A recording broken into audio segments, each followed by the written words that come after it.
Fernando Casado. Fernando Casado, ¿tú a qué te dedicas? Pues yo en estos momentos doy clases en la Universidad Bolivariana de Venezuela y en la Defensoría del Pueblo, y también colaboro con el Ministerio de Comunicación e Información en Venezuela con todo lo que tiene que ver temas internacionales en la comunicación. Pero tú eres español. De origen español, ya ¿Ya? nacionalizado venezolano, Ah, así que soy ya. espasolano o venezoñol, como quieras llamarlo. ¿Cuánto tiempo llevas en Venezuela entonces? 8 años. 8 años. ¿Y te nacionalizaste venezolano? Ajá, me nacionalicé, me dieron ya por fin la nacionalidad el año pasado, tengo un hijo, pareja, las raíces ya echándolas en Venezuela. Oye, ¿y por qué Venezuela? Bueno, yo trabajaba como abogado de refugiados políticos en Turquía, pero me daba cuenta que curiosamente quienes estaban financiando un poco el trabajo que yo estaba haciendo eran precisamente los que pretendían que los refugiados políticos no llegaran a Europa, ¿no? Turquía era la frontera con la Unión Europea a través de Grecia y de Bulgaria, y era el centro de George Soros, que es un hipercapitalista que después se volvió filántropo, y la Unión Europea, quienes financiaban mi trabajo, y de alguna manera yo decía que bueno, el trabajo que hago en el nivel micro es muy interesante, es decir, el tratar que personas que son refugiadas políticas obtengan el estatus, pero al mismo tiempo quienes están financiando la organización para la que yo trabajo son precisamente quienes impiden que esta gente llegue a Europa, que es donde tendrían una mayor protección, porque en el caso concreto de Turquía, donde yo trabajaba, pues no era un país que hubiera firmado los tratados internacionales de protección de los refugiados. Entonces, bueno, de alguna manera, pues yo ya llevaba bastante tiempo, había hecho una investigación sobre Venezuela, y pensé que en el único lugar donde de alguna forma mi tarea en nivel micro tendría una correspondencia con niveles de meso y macro, donde estuviera yo en un gobierno, donde se correspondiera la forma de yo pensar con las acciones de los que están por encima de uno, pues era Venezuela. Y por eso pues traté de ir para allá, me acogieron súper bien y me quedé allí, porque bueno, había muchas oportunidades en ese momento para contribuir, ¿no?, en diferentes trincheras de lo que es la revolución bolivariana, que es un lugar donde están ocurriendo muchas cosas en muchos lugares, ¿no? ¿Qué opinas tú de lo que está pasando hoy día en Venezuela? De lo que pasó, bueno, con la asunción de Maduro, la muerte de Chávez. ¿Qué te parece cómo está hoy día el espectro ahí en Venezuela en relación a los poderes? Bueno, lo que hemos visto desgraciadamente en Venezuela ha sido que esa oposición, que en principio pensábamos que ya había dejado el golpismo y cualquier tipo ilegítimo de toma del poder, en el momento en el que se vio de nuevo fortalecida por las circunstancias que han azotado al país, la partida del presidente Chávez en una enfermedad que todavía uno sospecha si esto no será también un invento de la CIA, y que bueno, se llevó al presidente de una manera muy rápida, ¿no?, y casi que imprevista, pues han vuelto a la senda del golpismo, a la senda de la desestabilización, ¿no? Han habido un montón de muertos por parte de la ultraderecha fascista venezolana justamente después de las elecciones. Pues es un momento muy delicado, ¿no?, porque además se está llevando a cabo un libreto muy parecido al que se llevó con Allende en el tema de la desestabilización económica, ¿no? Esa famosa noticia que todo el mundo conoce por lo chistoso, por lo sensacionalista, como es el tema de que supuestamente en Venezuela no hay papel higiénico, ¿no? Eso lo sabe todo el mundo, papel toalé. Pues eso no es más que un libreto de desestabilización económica, de acaparamiento de los poderes económicos que desgraciadamente todavía tienen mucha fuerza en Venezuela. Están tratando de llevar a cabo cualquier tipo de política adversando al gobierno revolucionario, pues para derribarlo, ¿no? Entonces bueno, es un momento delicado, pero también, aunque la mayoría con la que gana Maduro fue ajustada, ha habido grandes esfuerzos por parte del gobierno revolucionario de tratar también de probar que bueno, que el líder, el hombre era Chávez, pero que aún así la revolución puede sobrevivir, podemos echar para adelante, tenemos que continuar con el proceso de transformación social, y bueno, de ahí el gobierno de calle, de la cercanía de Maduro con el pueblo venezolano en todo lo que está haciendo, y del resto del gobierno, una también implacable lucha contra la corrupción, que también es una deuda pendiente en Venezuela.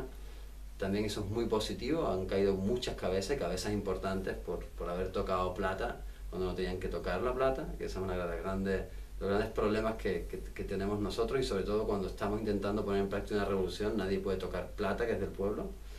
Y otra deuda pendiente con la que se está trabajando actualmente de manera frontal para acabar con ella es la delincuencia.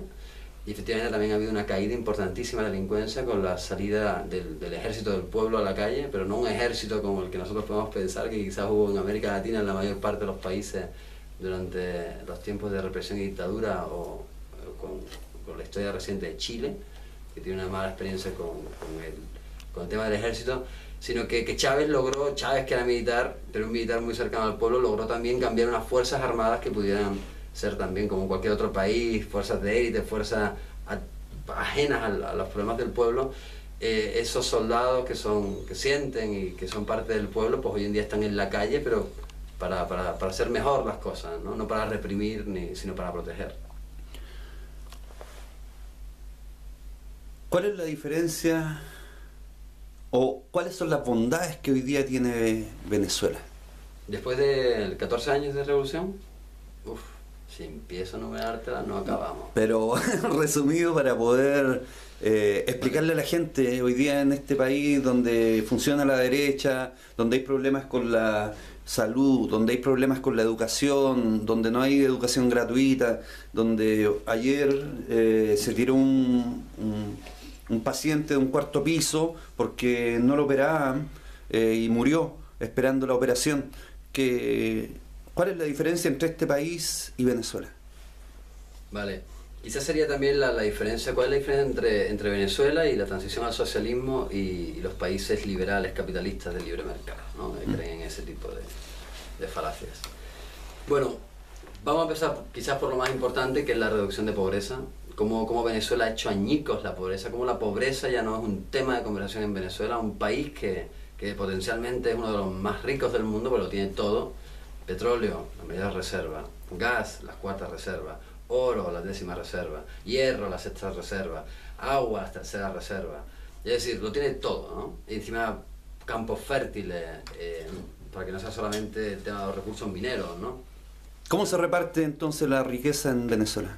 Bueno, en Venezuela desgraciadamente todavía sigue siendo un monocultivo del petróleo, ¿no? Pero bueno, en cualquier caso, como lo más importante que existe en este planeta es actualmente, debido al tema de los combustibles fósiles, el petróleo, pues lo que se hace es que es el Estado quien gestiona el petróleo, y que posteriormente ese petróleo no se transforma en una élite que administra esa riqueza, sino que esa riqueza a través del Estado se reparte entre sus ciudadanos de una manera equitativa, como lo han hecho además los países más desarrollados o más justos, ¿no? Dentro de ese capitalismo, como podrían ser Noruega o los países nórdicos o algo así, ¿no? Un modelo que ya existe, ¿no? Solo que se trata es de romper con las fronteras del capitalismo para convertirnos en transitar al socialismo, ¿no? También ese petróleo se ha utilizado para nacionalizar empresas, ¿no? Tenemos actualmente la factura de la luz más barata del mundo. Tenemos actualmente la factura del gas más barato del mundo, ¿no? Porque también ese petróleo se ha utilizado para renacionalizar empresas que después hacen que los servicios básicos de los ciudadanos pues sean accesibles a todos los ciudadanos. Yo pago en mi casa, que tengo un apartamentito, €1, ¿qué sería eso? 600 pesos de luz al mes, no está mal. Y de gas pues pago 400 pesos de luz al mes. Es decir, son casi anecdóticos, ¿no? El precio que uno paga por no hablar de la gasolina, ¿no? De lo que cuesta la gasolina, que también es la más barata del mundo. Igualmente el teléfono es extremadamente barato, porque dentro del oligopolio que existe, es decir, hay pocas empresas en el mercado, son todas privadas, menos una que es la del Estado, y la del Estado obviamente, como pone una cuota de tarifas muy baja, hace que las empresas privadas también pongan cuotas muy bajas, porque en Venezuela está también Telefónica, la empresa Telefónica, como una de las empresas parte de ese oligopolio, que tiene muchísimos beneficios, pero que tiene que ajustarse a ese listón de tarifas que impone el Estado por medio de la empresa pública que tiene. Pero aún así la empresa privada está muy contenta, ¿no? Lo que pasa es que si no estuviera ese referente del Estado, las empresas públicas, las empresas privadas que coparían ese oligopolio de pequeñas empresas de la telecomunicación, tendrían unos beneficios groseros, que es lo que pasa siempre. Oye, los medios de comunicación, ¿cómo están, para ir terminando la entrevista? ¿Cómo están hoy día los medios de comunicación? Nosotros hemos hecho en Venezuela esfuerzos muy importantes desde dos puntos de vista, ¿no? Por un lado, que esos medios de élite, que serían pues eso, la radio, la televisión. ¿Élite en qué sentido? En el sentido de que normalmente la libertad de expresión la ha podido ejercer el dueño del medio de producción, que sería en este caso una radio o una televisión. Entonces en Venezuela primero se ha intentado romper en ese binomio, creando por parte del Estado una gran cantidad de medios de comunicación que han sido han sido bastante exitosos, como por ejemplo el proyecto de Telesur.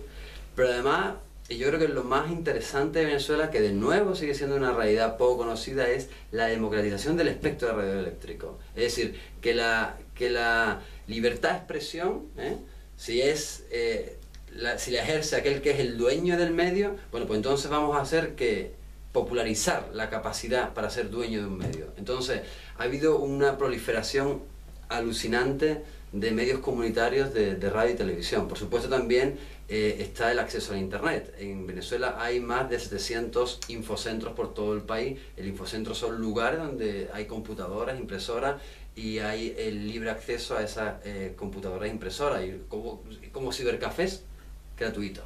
Entonces, por eso también, ¿no?, para el acceso a Internet y a otro tipo y a todo lo que es el tema de la computación y tal, que hoy en día es tan importante. Pero después, sobre todo, yo creo que lo más interesante es la grandísima proliferación de radios y televisiones comunitarias gracias a la democratización del espectro radioeléctrico, donde ya efectivamente el acceso a la libertad de expresión no es solamente ya un derecho civil y político, sino que un derecho social, ¿no?, donde el emisor no va a ser solamente pues un reducido número, y el receptor del mensaje un actor pasivo, sino que el emisor y el actor se convierten en uno, se fusionan y son ambos activos, ¿no?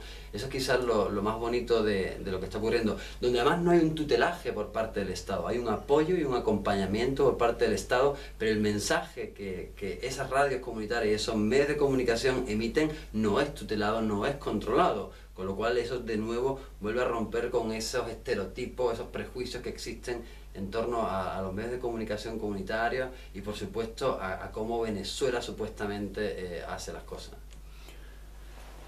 ¿El Estado apoya realmente a los medios de comunicación populares?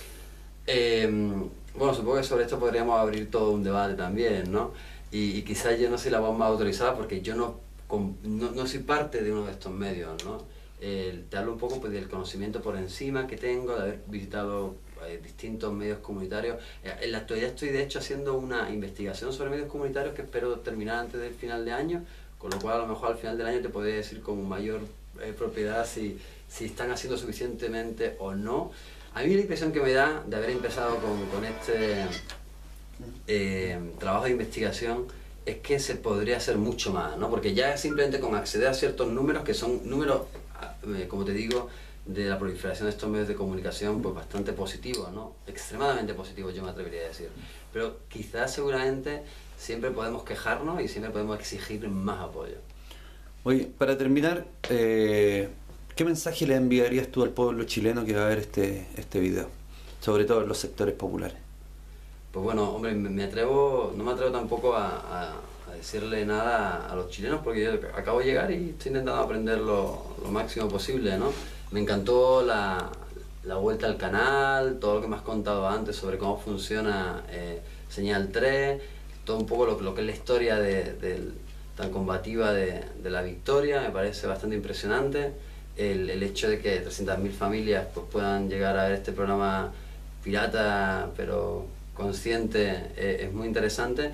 Pero no sé, supongo que si ya la gente de la Victoria está bastante consciente, no soy yo para decirles nada, pero luego sí que no se dejen engañar y que toda esta ley que viene ahora, que me comentabas también, de la televisión digital, y que son mecanismos para silenciar las pocas voces disidentes, pues que no se permita, ¿no? ¿Qué hacer frente a eso? Pues bueno, cuando ya no te queda más salida, las soluciones no son sino drásticas, ¿no?